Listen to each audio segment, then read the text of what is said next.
शेतकरी मित्रांनो, हे आहे शेणखत. शेणखताचा पॉवर तुम्हाला कशा प्रकारे डबल टिबल करता येईल अतिशय थोडक्यात आज या व्हिडिओच्या माध्यमातून मी तुम्हाला सांगणार आहे. पॉवर डबल टिबल करण्यासाठी मित्रांनो तुम्हाला एक जबरदस्त शेणखताचा खुराक तिथं बनवायचा आहे. शेणखताचा खुराक बनवताना तुम्हाला एक जबरदस्त स्लरी तिथं बनवणं गरजेचं आहे. चला तर ती स्लरी कशी बनवायची अतिशय थोडक्यात सांगतो. स्लरी आपल्याला कशी तयार करायची आहे मित्रांनो, आपल्याला घ्यायचं आहे 1 लिटर NPK कन्सोर्शिया, ज्याच्यामध्ये NPK बॅक्टेरिया आहेत मित्रांनो. याला 200 लिटर पाण्यामध्ये आपल्याला इथं टाकणं गरजेचं आहे. त्याच्यानंतर शेतकरी मित्रांनो आपल्याला घ्यायचं आहे 1 लिटर डिकम्पोज, ज्याच्यामध्ये जे शेणखत कुजण्यासाठी बॅक्टेरिया आपल्याला पाहायला मिळतात. तर हे 1 लिटर घ्यायचं आहे. याच्यासोबत शेतकरी मित्रांनो 100 ग्रॅम आपल्याला व्हॅमेझोन घ्यायचं आहे.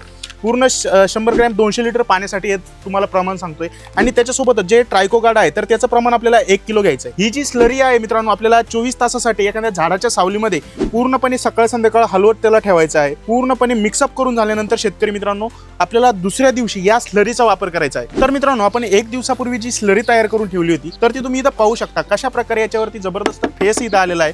मित्रांनो ही जी स्लरी आहे तर हिचा वापर आपल्याला आपल्या शेणखतावरती तिथं करायचा आहे. शेणखतावरती कसं करायचं मित्रांनो, 1 ट्रॉली शेणखतासाठी हे जे 200 लिटर स्लरी आहे तर ती परिपूर्ण झालेली आपल्याला पाहायला मिळते. मित्रांनो ही जी 200 लिटर स्लरीचं पाणी आहे तर ते प्रॉपर आपल्याला आपल्या 1 ट्रॉली शेणखतावरती टाकायचं आहे. जे शेणखत असणार आहे मित्रांनो तर ते आपल्याला झाडाच्या सावलीमध्ये तिथं ठेवायचं आहे. प्रॉपर हे जे पाणी असणार आहे स्लरीचं तर ते प्रॉपर शेणखतावरती मिक्सअप करून ठेवायचं आहे. 6 ते 7 दिवसासाठी आपल्याला जे काही शेणखत आहे तर ते कोणत्याही झाडाच्या सावलीखाली ठेवायचं आहे. 6-7 दिवसानंतर शेणखताची जबरदस्त पॉवर आपल्याला तिथं वाढलेली पाहायला मिळणार आहे. आणि ती पॉवर वाढल्यानंतर आपण जे शेणखत आहे तर ते आपल्या जमिनीवरती तिथं टाकून द्या, पूर्णपणे शेतामध्ये तिथं टाकून द्या, नांगरट करा चांगल्या प्रकारे. आणि जबरदस्त शेतकरी मित्रांनो जी तुम्ही भविष्यात पीक लावणार आहे तर त्या पिकाला या शेणखताचा फायदा झाल्याशिवाय राहणार नाही. धन्यवाद.